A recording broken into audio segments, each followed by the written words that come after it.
నమస్కారం అండి అందరికీ. నా పేరు అనిల్ కుమార్. నేను మాకుల మండలానికి సహాయ ప్రాజెక్ట్ మేనేజర్గా పనిచేస్తున్నాను ఏపీఎంగా. సో మేము ప్రతి నెల 20వ తారీఖు మార్కుల మండల సమాఖ్య ఈసీ సమావేశం ఏర్పాటు చేసుకోవడం జరుగుతుంది. ఈ సమావేశానికి ప్రతి గ్రామ సంఘం నుండి అధ్యక్షులు ప్రతినిధిగా రావడం జరుగుతుంది.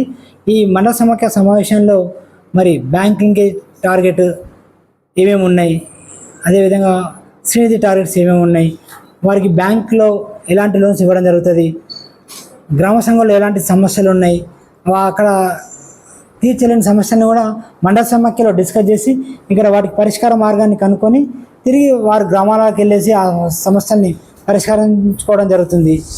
అదేవిధంగా మండలంలో ఇప్పుడు ప్రతి స్కూల్లో కూడా యూనిఫామ్స్ కుట్టించడం జరుగుతుంది. మహిళా సంఘాల ద్వారా రాష్ట్ర ప్రభుత్వం ప్రతిష్టానం చేపట్టినటువంటి అన్ని కార్యక్రమాలలో కూడా మహిళల్ని ఇన్వాల్వ్ చేయడం జరుగుతుంది.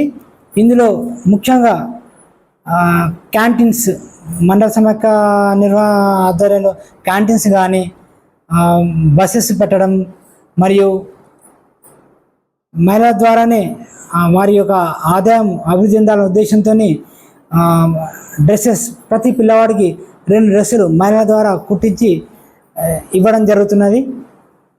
ఇవన్నీ కూడా మన మహిళలే ప్రత్యేకంగా డైరెక్ట్ ఆ పిల్లవాడి దగ్గరికి వెళ్ళి కొలతలు తీసుకొని స్టిచ్ చేసి ఇవ్వడం జరుగుతుంది.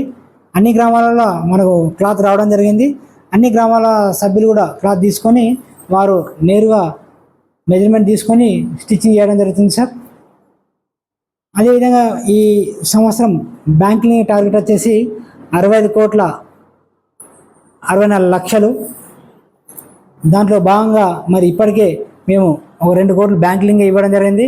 గత సంవత్సరం కూడా మరి బ్యాంక్ లింకేజ్లో 60,60 లక్షల్ని గాను 61 లక్షలు మన లక్ష్యాన్ని ఛేదించడం జరిగింది. మా సిబ్బంది మరియు మా మహిళలందరి సహకారంతో టార్గెట్స్ని సక్సెస్ఫుల్గా కంప్లీట్ చేసుకోవడం జరిగింది. Thank you. One and all. P Anil Kumar. So నేను మాకుల మండలంలో ఏపీఎంగా పనిచేస్తున్నాను.